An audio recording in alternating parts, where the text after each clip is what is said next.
नमस्कार, आप देख रहे हैं साधना न्यूज और मैं हूं आपके साथ कंचन। चलिए आपको सीधे ले चलते हैं जहां पे मंत्री राकेश सिंह कैबिनेट बैठक में निर्णय महत्वपूर्ण जानकारी दे रहे हैं।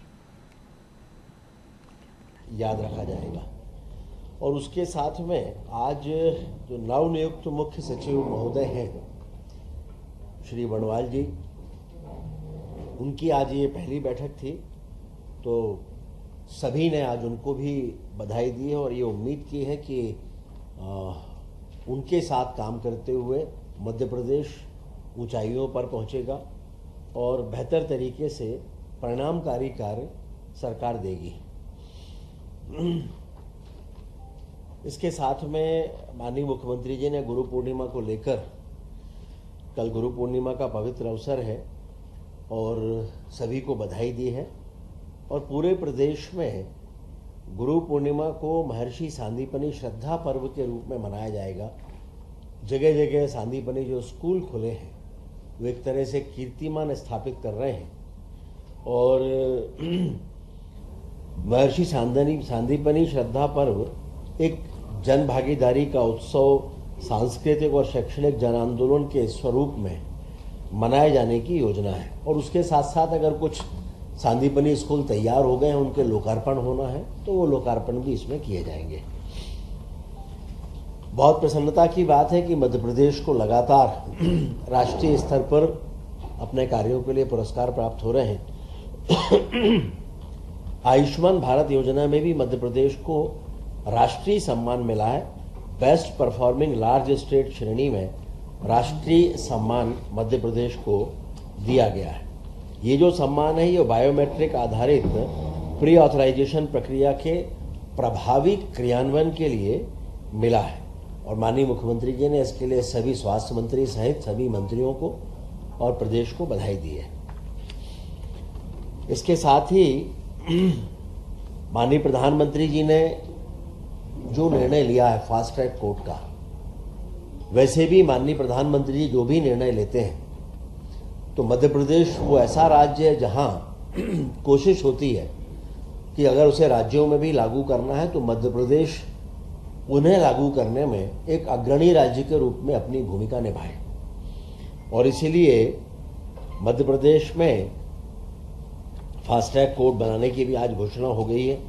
ये भोपाल, जबलपुर, इंदौर और ग्वालियर में स्थापित होने वाले हैं, जिनमें पेपर लीक और परीक्षा जैसे अन्य सभी मामलों का 3 माह के भीतर निराकरण किया जाएगा। और साथ में ये भी सुनिश्चित होगा कि जो युवा हैं उनके सपने साकार होने में किसी तरह की कोई कठिनाई ना आए। इसके लिए साथ में सभी परीक्षाएं पारदर्शी तरीके से हों, उसके लिए जो स्टैंडर्ड प्रोटोकॉल है वो भी तैयार किया जाएगा। ये बहुत खुशी की बात है कि इस बार माननीय प्रधानमंत्री जी के मन की बात के कार्यक्रम में मध्य प्रदेश का उल्लेख हुआ है। माननीय प्रधानमंत्री जी ने जो कैच द रेन, जो उनका एक संकल्प है, प्रेरणा है पूरे देश को, उसमें उन्होंने सीधी और नरसिंहपुर में जल संरक्षण के लिए जो कार्य हुए हैं उनके लिए सरकार के, मध्य प्रदेश सरकार के कार्यों की सराहना की है। माननीय प्रधानमंत्री जी ने सीधी में 1500 जो तालाब बने हैं उनको लेकर और नरसिंहपुर में अमृत सरोवरों को जिस तरह से संवारा गया है उसको लेकर उन्होंने मध्य प्रदेश की सराहना की है। और खुशी की बात यह है कि माननीय मुख्यमंत्री जी ने इस बात के लिए भी बधाई दी है कि मध्य प्रदेश को 7,000 करोड़ रुपए से अधिक निवेश के और भी नए प्रस्ताव प्राप्त हुए हैं।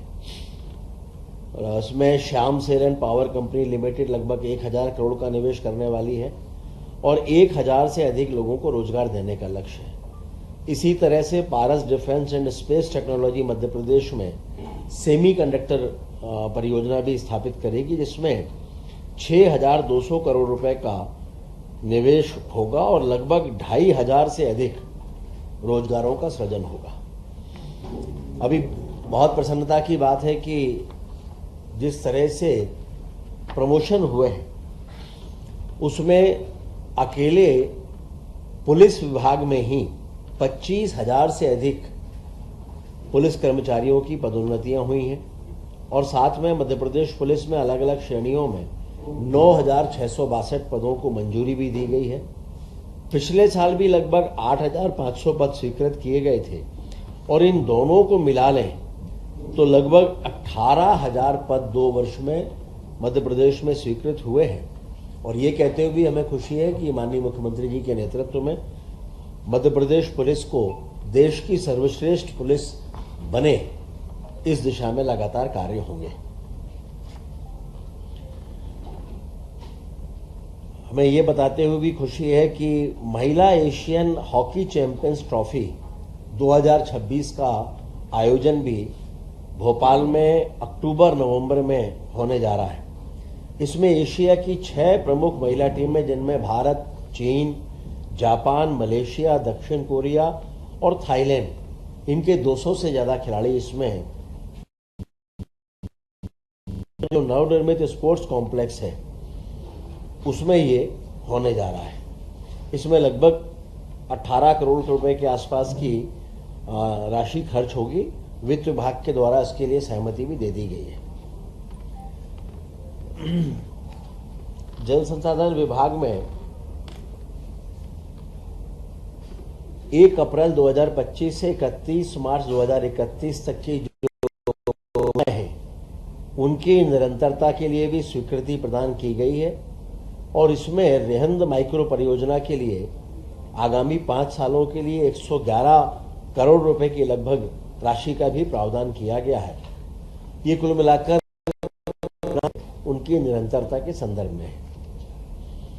इसी तरह से मल्हारगढ़ दाबयुक्त वृहद उद्वहन सिंचाई परियोजना, इसकी भी निरंतरता का विषय था। उसके लिए भी 184 करोड़ रुपए की निरंतरता की स्वीकृति दी है। और विज्ञान और प्रौद्योगिकी विभाग में जो नई टेक्निक है, इनके लिए एमपीएससी, डीसी और अन्य संस्थाओं को सहायता योजना जो उनकी निरंतरता है उसके संदर्भ में भी आज स्वीकृति प्रदान की गई है। ये 110 करोड़ रुपए की होगी। और इस तरह से अन्य विभागों की भी निरंतरता की जानकारियां हैं जो मुझे लगता है कि आपको मिल जाएंगी। अलग अलग बताने की उसकी आवश्यकता नहीं है। विज्ञान और प्रौद्योगिकी विभाग के द्वारा आईसर संस्थान भोपाल में ड्रोन तकनीक आधारित सेंटर ऑफ एक्सीलेंस की स्थापना पर भी मंजूरी हुई है और आईसर के द्वारा एआई आधारित ड्रोन टेक्नोलॉजी के सेंटर ऑफ एक्सीलेंस की स्थापना का भी प्रस्ताव दिया गया है, जिसकी लागत लगभग 85.51 करोड़ रुपए है। ये जो सेंटर है ये राज्य में ड्रोन तकनीक के क्षेत्र में ट्रेनिंग, रिसर्च, जो नवाचार हैं वो, प्रोटोटाइप डेवलपमेंट, इंडस्ट्रीज, एम्प्लॉयमेंट का सृजन, इन सबके प्रमाणन की और सुविधाएं इनके लिए एक बड़े केंद्र के रूप में स्थापित होने जा रहा है। ग्वालियर जिले में विद्युत सुरक्षा निरीक्षालय में नवीन वृत्त कार्यालय प्रारंभ करने और उसके लिए नवीन पदों को स्वीकृत करने की भी आज अनुमति हुई है। विधि और विधायी कार्य विभाग के द्वारा नारायणगंज जिला मंदसौर में अतिरिक्त सत्र न्यायाधीश के नवीन पद की नियुक्ति का भी आज प्रस्ताव है। इसके साथ साथ सामान्य प्रशासन विभाग के अंतर्गत योजनाओं की निरंतरता है, जिसमें लगभग 129 करोड़ रुपए की राशि की स्वीकृति है। इसी तरह से महिला बाल विकास है और वित्त विभाग है, इनके भी निरंतरता की स्वीकृतियां दी गई हैं। इसके साथ खाद्य नागरिक आपूर्ति और उपभोक्ता संरक्षण विभाग, इसमें भी समर्थन मूल्य पर किसानों का उपार्जन पर बोनस भुगतान योजना, उसकी निरंतरता की भी स्वीकृति दी गई है।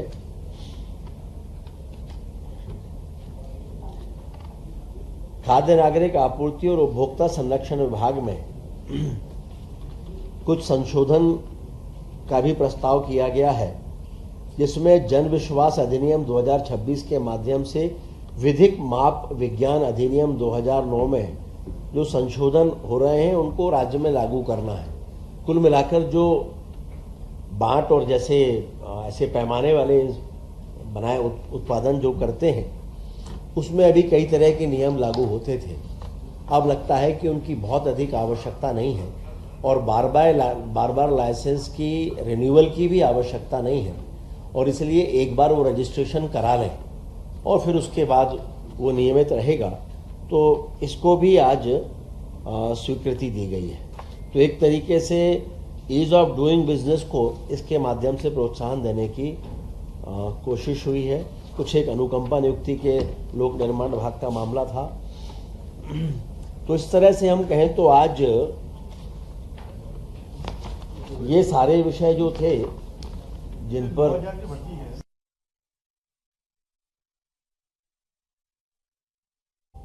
इसके साथ में माननीय मुख्यमंत्री जी ने गुरु पूर्णिमा को लेकर कल गुरु बधाई दी है और ये उम्मीद की है कि उनके साथ काम करते हुए मध्य प्रदेश ऊंचाइयों पर पहुंचेगा और ये अभियान चलेगा। एक तरीके से कई योजनाओं का सीधे तौर पर नीचे के स्तर पर मॉनिटरिंग, उसके लिए जनप्रतिनिधि यानी माननीय मुख्यमंत्री जी के नेतृत्व में सभी जनप्रतिनिधि, मंत्री, विधायक ये सब तो नीचे जाएंगे ही, लेकिन अधिकारियों की पूरी टीम भी शुक्रवार के दिन कोई बैठक आयोजित नहीं होगी।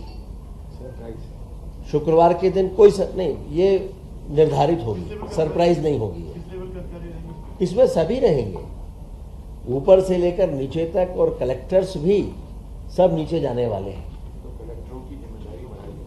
कलेक्टरों को ये जिम्मेदारी होगी कि ये जो निर्धारित होने वाले कार्यक्रम हैं वो ठीक तरीके से हो जाए और इसमें जैसे सीएम हेल्पलाइन है, लोक सेवा गारंटी है, इसके अलावा आयुष्मान योजना है, जल जीवन मिशन है, आंगनवाड़ी है, खाद बीज से संबंधित जितने भी विषय हैं वो हैं। तो कुल मिलाकर संवाद, समाधान, संवेदनशीलता और सादगी, इनका मिला जुला स्वरूप होगा और इनमें बहुत सादगी के साथ इसको किया जाएगा। यानी कोई बड़ी राशि इसमें खर्च नहीं होगी, कोई बहुत बड़ा टेंट लगे ऐसा नहीं होगा, उस तरह का बड़ा नहीं होगा, जो बहुत मिनिमम, जो बहुत आवश्यक है। और मंत्रियों के स्तर पर भी कोशिश ये है कि पहले वो अपने प्रभार के क्षेत्रों में ही इसको लेकर जाएं। अपने क्षेत्र में भी आ सकते हैं लेकिन प्राथमिकता प्रभार के जिलों को देंगे। तो एक तरह से पूरी सरकार ही प्रत्येक शुक्रवार को नीचे जमीन पर होगी। माननीय मुख्यमंत्री जी भी इसमें कहीं ना कहीं जाएंगे, सारे मंत्री जाएंगे, सारे विधायक जाएंगे। तो मॉनिटरिंग योजनाओं की होगी और उसके बाद 1-2 सप्ताह में फिर जो भी अनुभव नीचे आएंगे उसके आधार पर अगर इसमें कुछ और जोड़ना है, कोई संशोधन करना है तो वो भी करेंगे, लेकिन ये निरंतर चलेगा।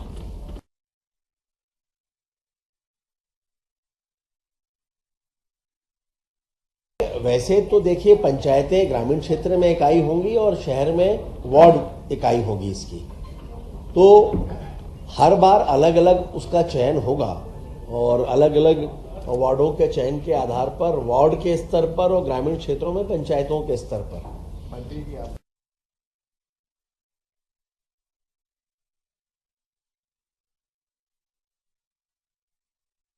बेहतर तरीके से परिणामकारी कार्य सरकार देगी। इसके साथ में माननीय मुख्यमंत्री जी ने गुरु पूर्णिमा को लेकर कल गुरु बधाई दी है और ये उम्मीद की है कि किसी भी तरह के भ्रष्टाचार और अनियमितताओं को रोकने के लिए और उसमें जहां भी ऐसे विषय आएंगे उन पे कड़ी कार्रवाई होगी।